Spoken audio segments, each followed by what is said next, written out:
zany raha ohatra tsy mahagaga raha tanany heviny ny CES ekena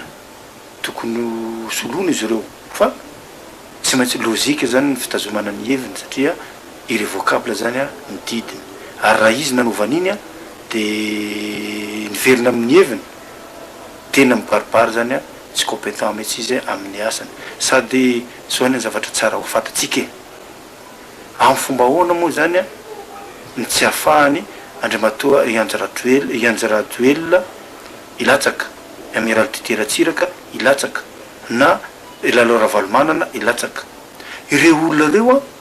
no azoko lazaina zany betsaka électeur indrindra raha ohatra ka ito Antananarivo ka raha ianao zany anakatsakana an'izay de tady andrehitrafo zany ary mampikorotana ny vahoaka malagasy eto tsy tsara le mikorotana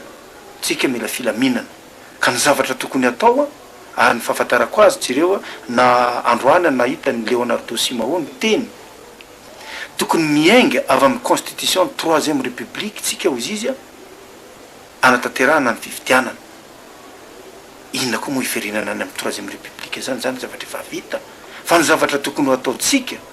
ary tokony malagasy rehetrarehetra zany mikondoa miaraka amin'ny resaka tsy inona hitantanantsika maromarotry resana hitantanantsika hitondrantsika ny firenetsika tia hoentina maka izy am'izao izy samy mitondra makavanana miakavy mianatsy miatsinanana samy manao saipatany daoly ny olona rehetrarehetra satria na inona ataotsika raha ny firenena avy any velany tsy ho tia ny Madagasikara mihoatra tsika tompony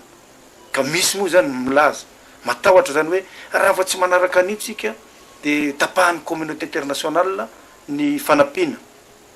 zany ny olo tsika tsy tokony anaiky na atahotra ororona am'izany fa manana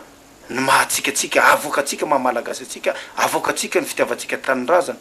io koa azotsika atao koa tsy mamoaka na ny entana avy aty amintsika mandeha any aminy raha ohatra ka tena ho tonga am'izany fa tsika moa tsy tonga am'izany fa raha tena tiany Madagasikara marina ny communauté internationale apiny izy amin'ny fitatiavana vahaolana fa tsy tsindrina hoe zay manome volanareo tsy maintsy tiby baiko arahana zany tsy de mety